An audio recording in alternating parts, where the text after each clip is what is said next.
powerhouse in the hurdles. Miami's Gillian Russell usually only saw her competition once, at the starting line. Once she exploded out of the blocks, they were in her rearview mirror.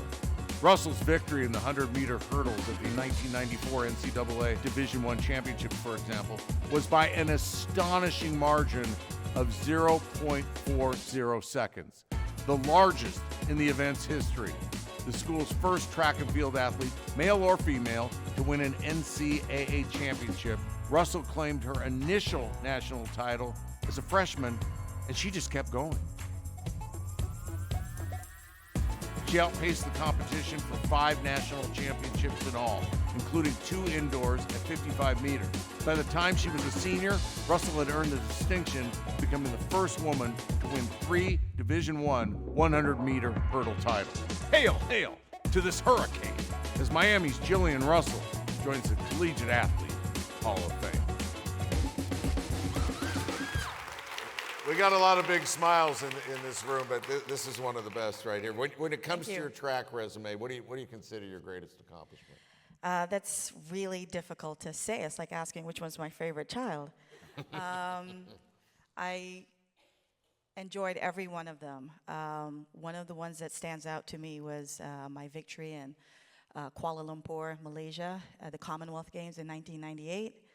That one was special. What makes it special? It was shortly before I retired. I hadn't won a senior title. I'd gotten second or maybe finished in some of the finals, but hadn't really medaled as a senior athlete. And so that was one of my bigger medals. What was it like to retire? Was it difficult?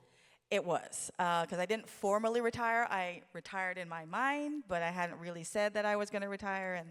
And every time I'm watching, track meet and everything, I'm like, I could do that.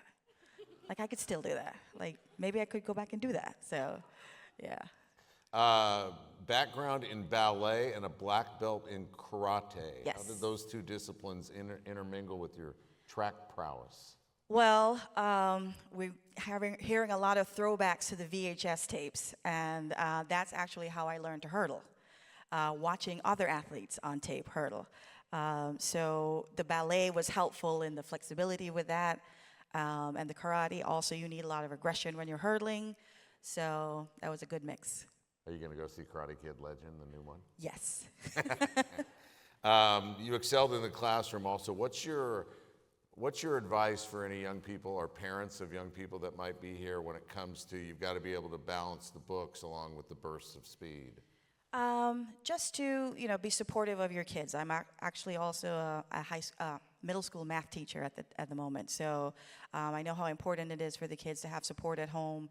I know a lot of athletes who have the talent, but also they're going to need that extra academic support and success to go along with it, because you're going to go further in life with it. So just for the parents to be supportive of that and just to not let it be, swept onto the rug. It's just as important as the athletic talent. Now, I asked Kathy about the high school kids, recognizing her. Do the middle school kids know what a big deal you are? Not really. We could change that. I was actually coaching the middle school team last year and this year. Last year we came second in the regions, and this year we won it. So they did see when Sam called and told me that I was going to be inducted. One of my friends, they put it on the morning announcement, so the kids saw it, and they're like, "What are you doing here if you're this person?" So it was kind of cool. When you go back to the U, or if you go back to the U, do they know what a big deal you are? Yeah, they do. Coach Dean keeps it alive and makes sure that, the people that are coming in know how it all started, and all of that continues. All right, so you go from Kingston, Jamaica to Miami. We heard Bert talk about the connection, and Diane talked about the connection. What's your thoughts on the connection? Well, it's a tiny country, so a lot of us are involved in track and field. So those of us who are involved in track and field, we know each other. We have a very successful high school championships every year. It's very competitive among all of the teams, the high school teams in Jamaica. And so we kind of know who's going to be recruited and all of the athletes who are there. And also we have a very robust junior system. So I've been on a lot of teams and trips with Diane growing up. You heard Bert say he would come to my house when he'd come back.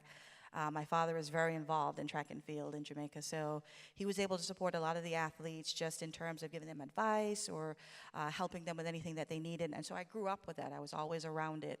And so I think I was just destined to be one of those athletes, having been so close to them my entire life. If you hadn't had success in track, what would you have done?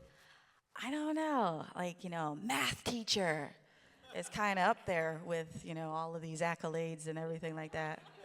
All right, we'll go back and tell the middle schoolers that their teacher is a Hall of Famer. Gillian Russell.